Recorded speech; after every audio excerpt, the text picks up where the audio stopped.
Le jeune Ibn Hazm est un idéaliste, plein d'espoir dans le retour à l'unité perdue. Si vous voulez, c'était un royaliste. Il voulait la restauration du califat. Pour cela, il était prêt à suivre n'importe quel général qui se faisait fort de redonner au pays sa grandeur d'antan. Malheureusement, il manquait de jugement. Il misait toujours sur les perdants. Dans ses écrits, Ibn Hazm pleure la paix qui a sombré dans les guerres fratricides. De mes yeux, j'ai vu détruire cette noble citadelle jadis belle et prospère. J'y ai grandi dans son atmosphère calme et sereine, dans ses cours intérieures et ses places autrefois si animées, aujourd'hui désertes. Après la chute de Cordoue et la multiplication des petits royaumes, Al-Andalus entre dans l'ère des luttes intestines pour le pouvoir. Dans ce contexte, le juif Samuel ibn Nagdela et le musulman Ibn Hazm doivent à présent se battre pour survivre.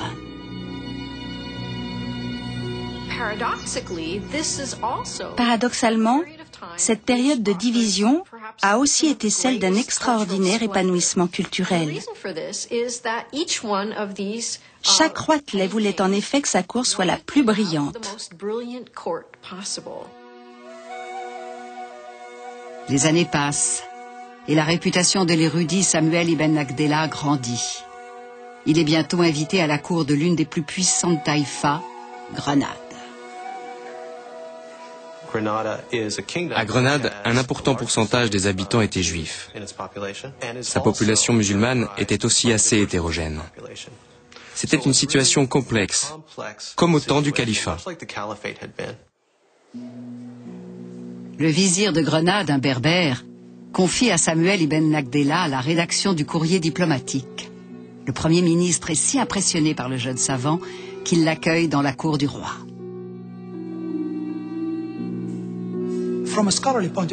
Samuel mène une sorte de double vie. En tant que secrétaire à la cour, il parle, écrit et vit comme un arabe. Mais en tant qu'auteur d'ouvrages savants et de poèmes, il écrit en hébreu et vit comme un juif.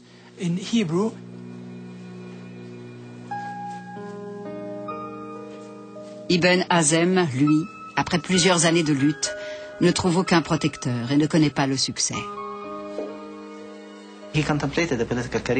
Il avait envisagé une carrière politique, mais tout a capoté avec tous ces bouleversements. Ibn Hazm n'a jamais réussi à suivre la carrière qu'il s'était choisie, et il n'a jamais connu la remarquable réussite de son père. Découragé par les vicissitudes de la vie politique, Ibn Hazm s'installe sur une propriété appartenant à sa famille, près de la taïfa de Séville, de plus en plus puissante. À Grenade, la vie est plus douce pour le savant juif Samuel ibn Nagdela. Son autorité est reconnue à tel point qu'en 1057, on lui confie le commandement de l'armée de Grenade. Il le conserve jusqu'à sa mort. Il accompagnait ses troupes qui, chaque année, partaient guerroyer contre les États voisins. Nous connaissons bien ses activités par les poèmes qu'il en a laissés. Samuel ibn Nagrala est à l'opposé d'Ali ibn Hazm. Sa carrière a été fulgurante. Il a atteint des sommets auxquels on accède normalement qu'en étant roi.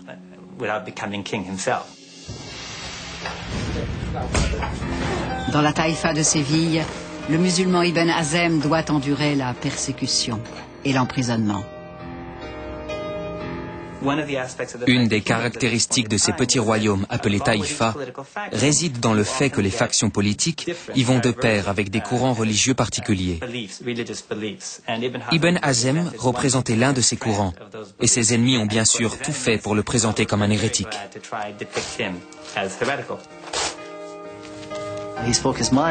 Il disait ce qu'il pensait. Il ne mâchait pas ses mots. C'était aussi un original. Son destin l'a conduit en exil, puis au cachot.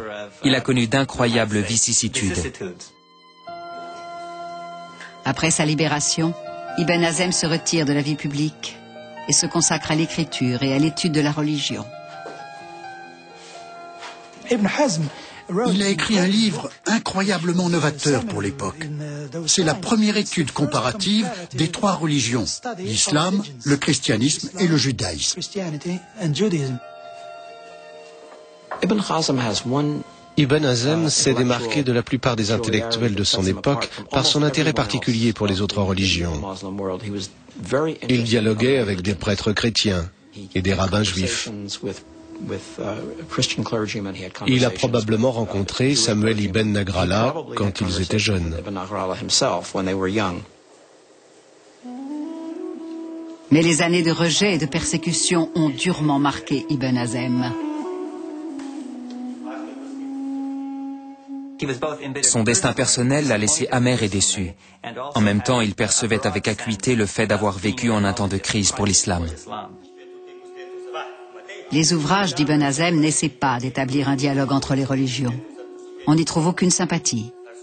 Il développe une approche critique du christianisme et du judaïsme. Et il s'en prend d'ailleurs à Samuel ibn Nagrallah, un réfugié comme lui. Il a écrit un très méchant livre pour réfuter le judaïsme de Samuel ibn Nagrallah. Cette agressivité était sans doute également due au fait qu'il était aigri et enragé par la brillante carrière de l'étudiant juif. Après tout, ils avaient presque le même âge.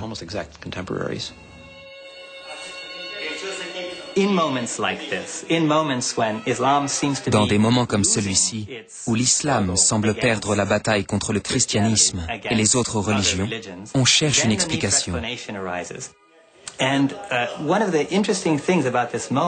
Chez Ibn Hazm, cette situation a apparemment déclenché une sorte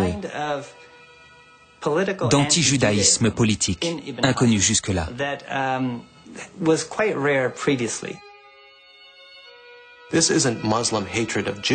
Il ne s'agissait pas d'une haine généralisée de l'islam envers les juifs. C'était la haine d'un homme et des siens qui voyaient dans la position d'Ibn Nagrallah le signe d'un renversement de l'ordre du monde.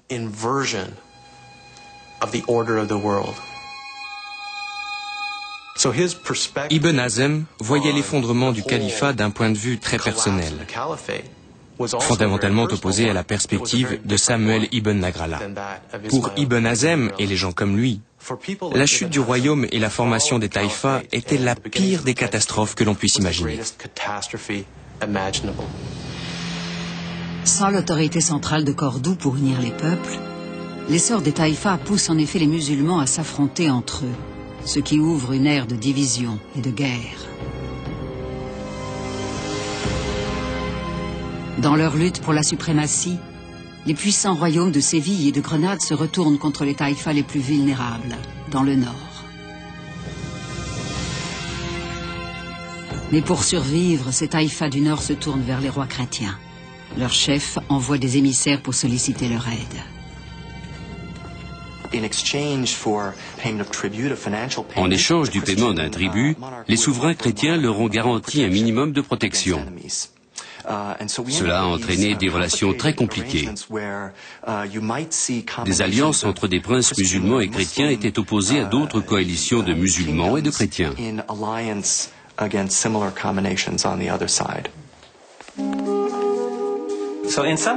Il est intéressant de noter que c'est précisément la vulnérabilité des taïfas qui a marqué le début d'une nouvelle phase dans les relations entre musulmans et chrétiens.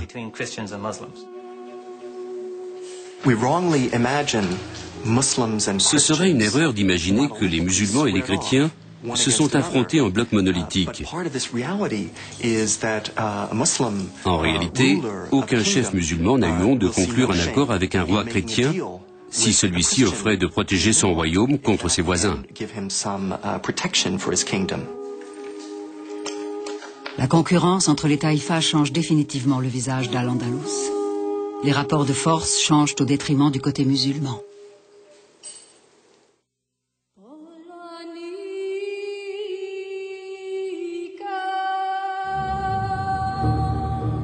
Vers 1060, les alliances entre musulmans et chrétiens accordent aux petites taïfas musulmanes un répit temporaire face aux agressions de leurs voisins puissants. Mais elles poussent aussi les chrétiens et les musulmans à exiger une purification de leur religion et de leur territoire.